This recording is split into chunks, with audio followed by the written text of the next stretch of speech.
So continuing on my book publishing journey, today's topic is about your mental health and your mental health well-being, and we talk about the importance of work-life balance.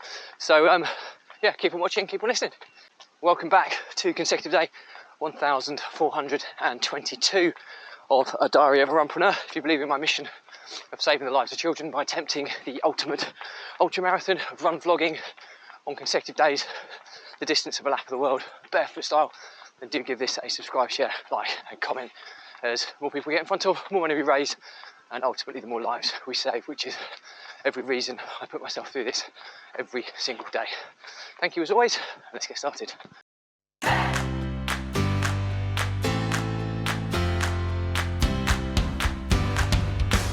So consecutive day 1422 of A Diary of a Runpreneur. And today we're continuing on my book publishing journey, which is the Stacking Stool System for Success, A Diary of a Runpreneur.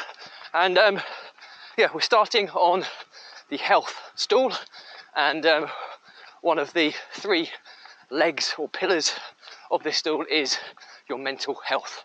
And we've covered topics such as understanding your brain, understanding the importance of networks and relationships around you.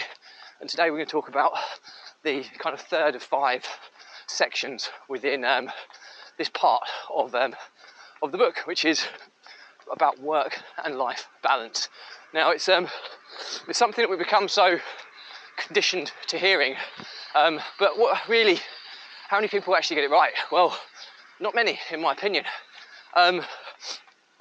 The problem stems from a kind of deep lying root in society where we're kind of conditioned. I'm talking predominantly about the UK here. I know it's very transferable to many countries around the world, but it might be marginally different in your country. But generally speaking, in the UK, it's a very institutionalized society whereby you're kind of born into this world.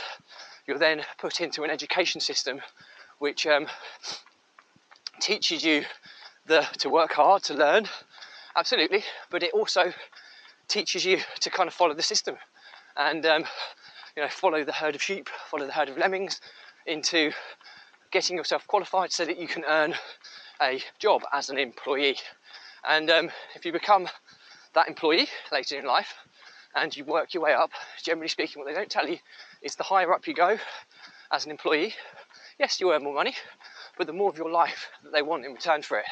And quite often people will work not fully understanding the importance of how money really works, how the tax system works, how with a lack of knowledge about the importance of investing and leverage and all these kind of entrepreneurial traits, that you fall into the system of working 9 till 5, 5 days a week, sometimes more. So you're doing 40-hour weeks, sometimes more, and you take your wage, you get caught up in the rat race or the journey of purchasing a house, living beyond your means, so that every penny you earn goes into your kind of living costs, survival costs, so that you're then chasing the next paycheck every month.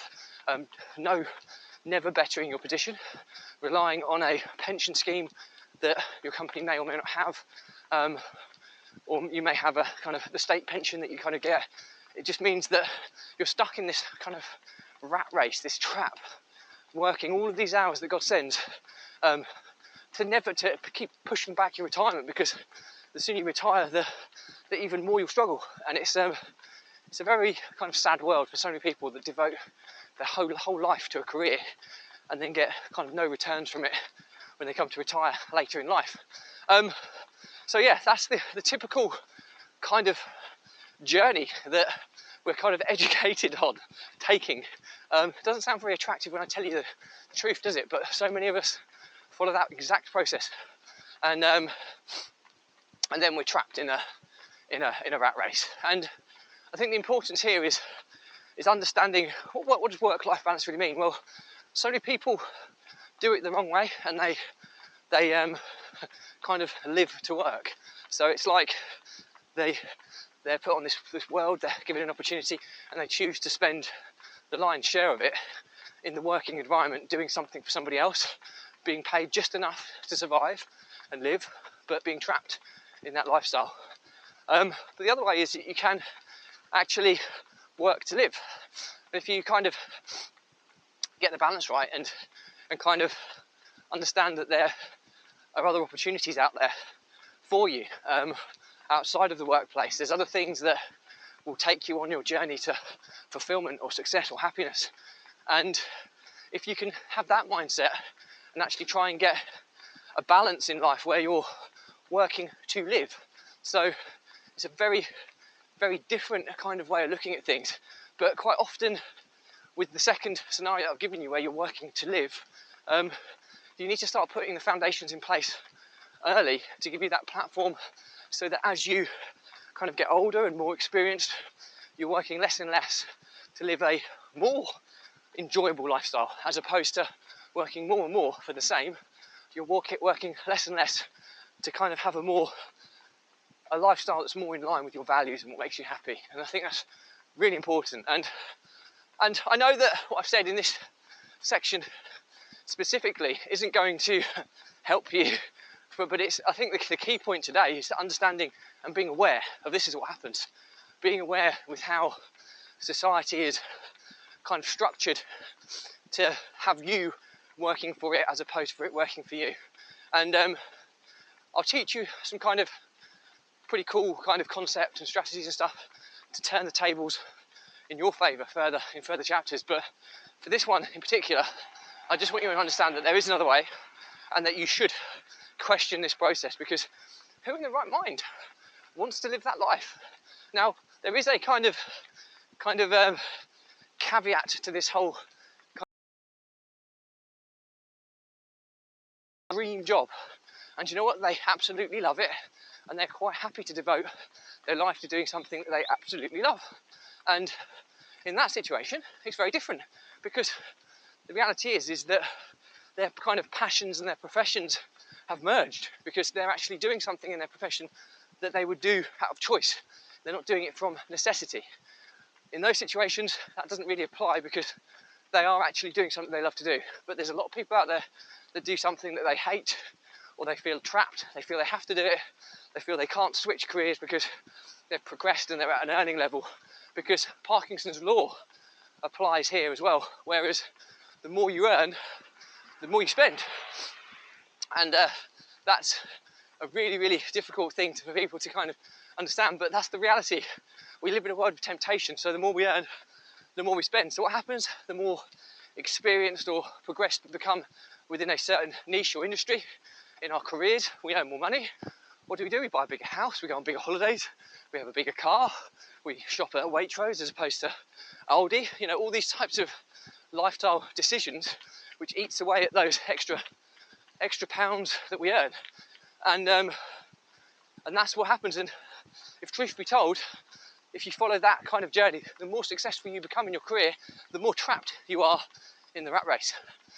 So yeah, I mean, it's the learnings from my diary today are to be aware of the societal system or the institutional kind of education system that feeds this corrupt system.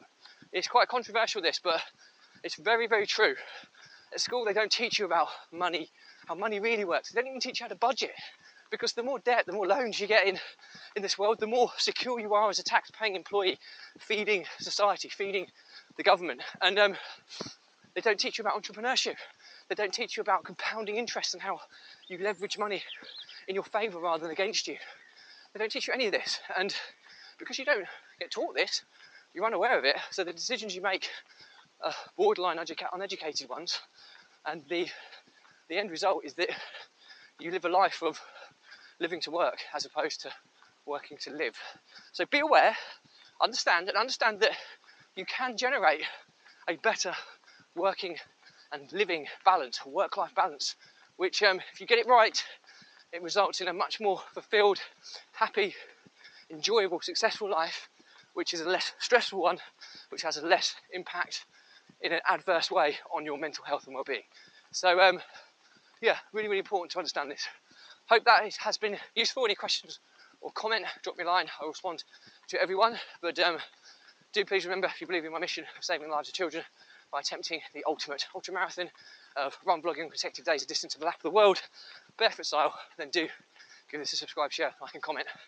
More people we get in front of, more money we raise, and ultimately the more children's lives we save, which is every reason I put myself through this challenge every single day. Thank you as always for your support. Stay positive, stay happy. I'll see you again tomorrow.